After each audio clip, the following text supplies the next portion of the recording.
শুরু করছে আজ নতুন পর্ব। প্রেতলোকের সবাইকে আরও একবার স্বাগত। আশা করছি সবাই খুব ভালো আছেন, সুস্থ আছেন। তো আজকে আমার যে ঘটনাটা পাঠিয়েছি, সে থাকে মুম্বাইতে। তো তার সাথে ঘটনাটা ঘটে গেছে, তো সে যেরকমভাবে লিখে পাঠিয়েছে সেরকমভাবে পড়ে শোনাচ্ছি। আমার নাম সুকুমার, বাড়ি পৈতৃক বাড়ি হচ্ছে সুন্দরবনে। যে ঘটনাটা আজ লিখে পাঠাচ্ছি সেটা আমার সাথে ঘটে গেছে যখন আমি আমার মা বাবার সাথে দেখা করতে গেছিলাম সুন্দরবনে।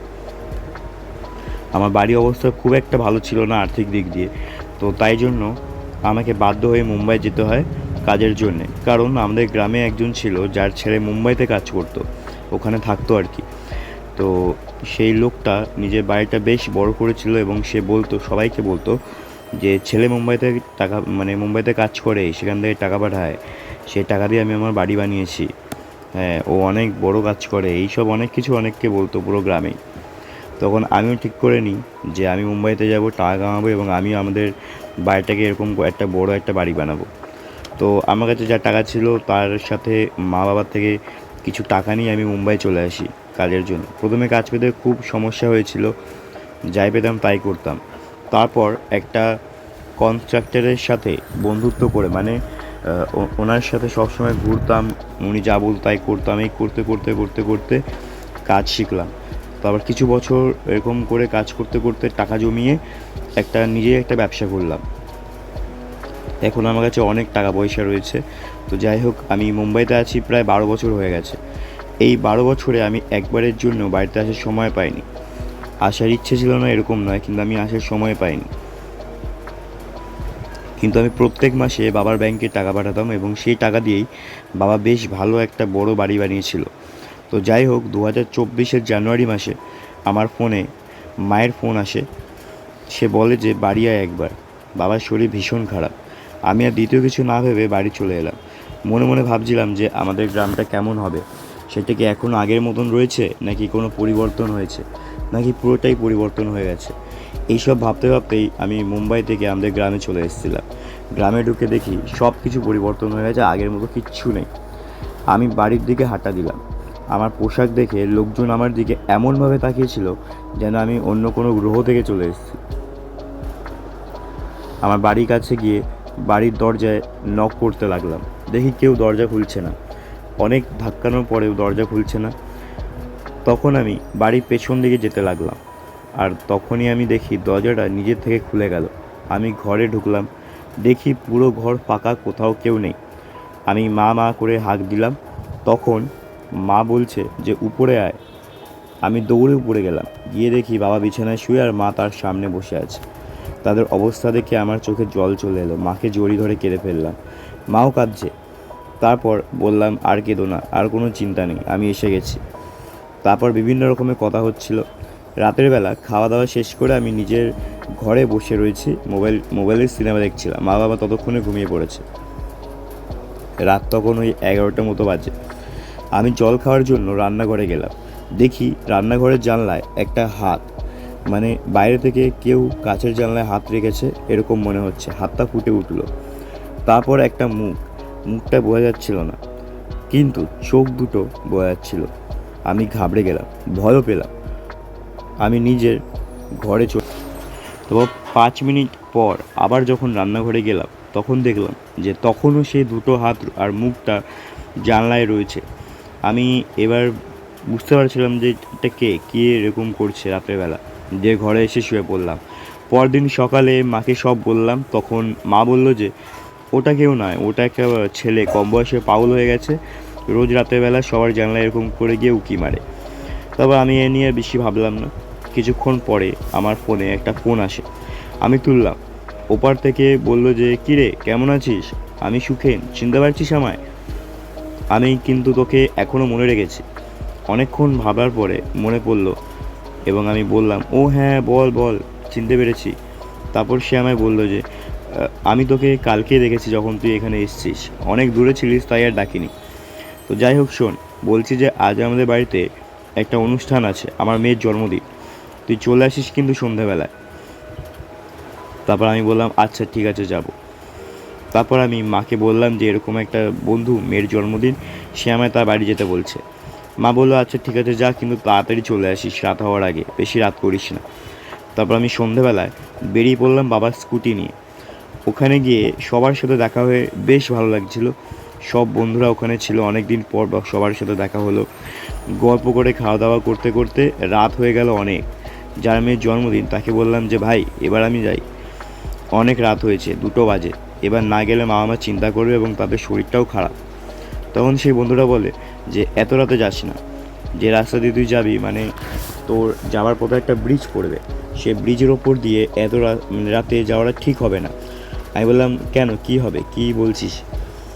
তখন ও বলে যে আরে বেশ কিছু বছর আগে ওখানে একটা ঝামেলা হয়েছিল, বললে বিশ্বাস করবি না, এক রকমের প্রোটেস্ট টাইপের হয়েছিল গ্রামের মানুষদের সাথে। এই সুন্দরবনের কয়েকটা মানে সুন্দরবনের একদম জঙ্গলের ভেতরে যেসব মাওবাদীরা থাকে মাওবাদীদের দাবি ছিল গ্রামের কিছু একটা অংশ তাদের দিয়ে দিতে হবে, কিন্তু গ্রামের যারা সাধারণ মানুষ তারা সেরকম তাদের জায়গা ছাড়তে একদমই রাজি ছিল না। সেই জন্য তারা মানে কি বলবো, সবার গ্রামবাসীর ওপর গুলিগালা চালিয়েছিল। তাদেরকে মানে মিথ্যে কথা বলে তাদেরকে ওই ব্রিজটার মধ্যে আনিয়েছিল। তাদের বলেছিল যে তাদের সাথে কিছু কথা আছে তাদের, এই বলে সব গ্রামবাসীদের আনিয়েছিল সেই ব্রিজটার ওপরে। এনে তাদের এলোপাতাড়ি গুলি করা হয়, সেই মাওবাদীরা সেই গ্রামের মানুষদের এলোপাতাড়ি গুলি করে তাদের মারা হয়। এবং যারা মারা গেছে তাদের বডি ওই লেকের জলে, মানে ব্রিজটার নিচে যে লেকটা রয়েছে, প্রত্যেকের বডি ওই লেকের জলে ভাসিয়ে দেয়।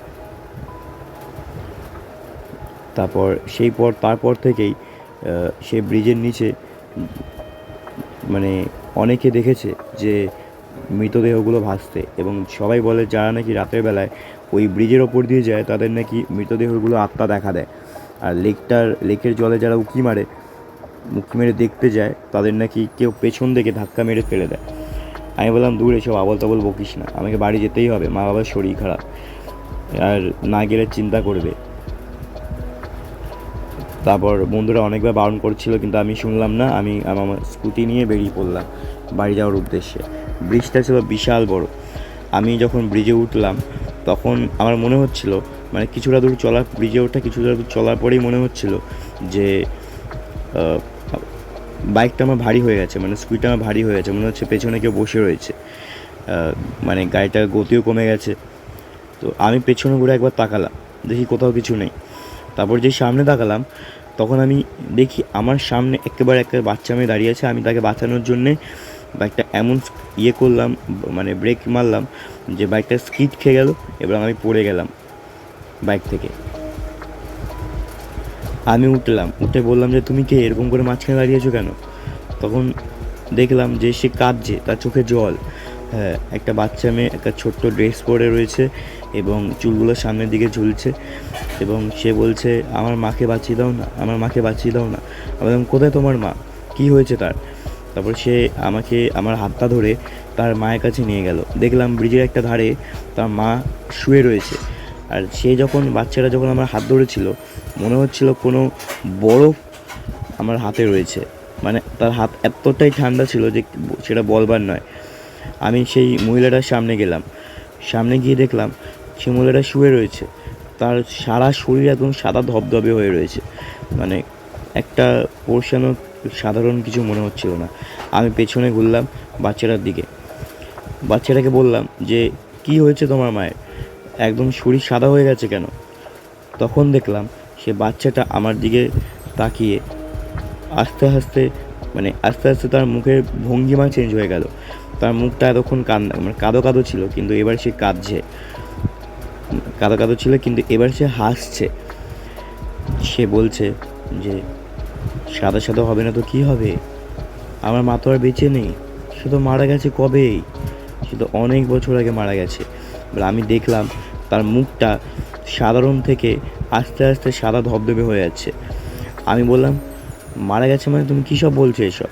বলছে হ্যাঁ, এখানে তো কেউ বেঁচে নেই, এখানে তো সবাই মারা গেছে, তুই একবার লেকের জলে উঁকি মেরে দেখ, তুই দেখতে পারবি সবাই মারা গেছে এখানে। এবার আমি সাহস করে একটু লেকের জলে উঁকি মারলাম, দেখলাম পুরো লেকটাতে মৃতদেহ ভাসছে, একটুও জল দেখা যাচ্ছে না, মৃতদেহ মনে হচ্ছে মৃতদেহ লেক।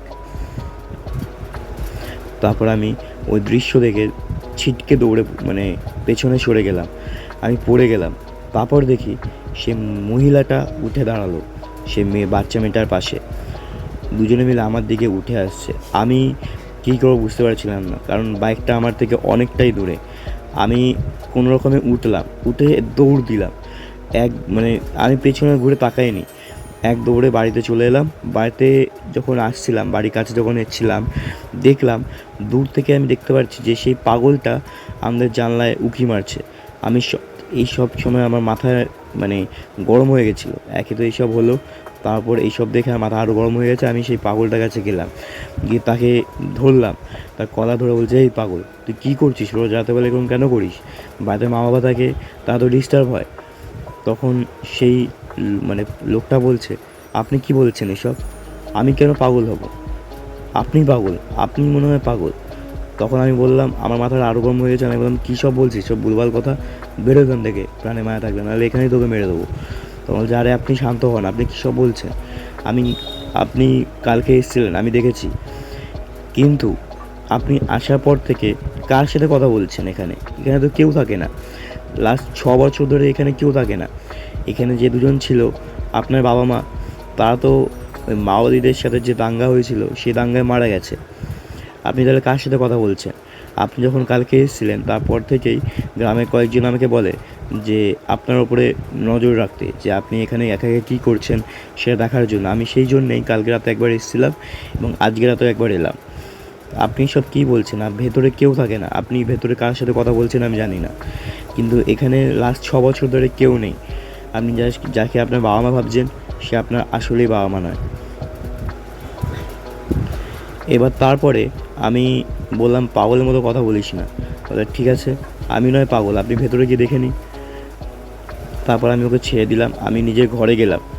ঘরে গিয়ে দেখি পুরো ঘরে কেউ নেই, কেউ নেই মানে কেউ নেই। বাবা যে খাটে শুয়েছিল সে খাটে কেউ নেই, মা যেখানে শুয়ে থাকে সেখানেও কেউ নেই। আমি মা মা করে চিল্লাতে লাগলাম, বাবা বাবা করে হাঁক দিলাম, কোথাও কেউ নেই। আমি সেদিন রাতে আমার তো ঘুম হলোই না। আমি পরের দিন সারা দিন ভাবতে লাগলাম যে এটা আমার সাথে কী হলো। আমি যার সাথে এতদিন ধরে কথা বলছিলাম, 2 দিন ধরে, যে আমাকে ফোন করে ডাকলো, তারা কি আসলে আমার বাবা মা ছিল না? তারা কি সত্যিই মারা গেছিলো? তাহলে আমি আমার বাবা মাকে আমার মানে তার মৃত্যুর সময় দেখতে পেলাম না। এরকম অনেক কিছু ভাবতে লাগলাম, ভাবতে ভাবতে পুরো একটা দিন আমার কেটে গেল। তারপরে আমি চলে এলাম মুম্বাইতে, যেখানে আমি থাকি। সেখানে আসার পরেও আমি 2-3 দিন আমার রিকভারি হতে সময় লেগেছিলো, যে আমার সাথে এটা কী হলো, যে বাবা মা আমাকে ফোন করে ডাকলো, ডাকার পরে আমি তার সাথে ছিলাম, খাওয়া দাওয়া করলাম, তারপর এইসব আমার সাথে হলো কী করে। আসলে তারা আমার বাবা মা ছিল না। এরকম ভাবতে ভাবতে আমার প্রায় 3-4 দিন কেটে গেল। তারপর যাই হোক, আমার সাথে বাজে কিছুই হয়নি, শুধু ওই ব্রিজের মধ্যে ওরকম একটু হয়েছিল।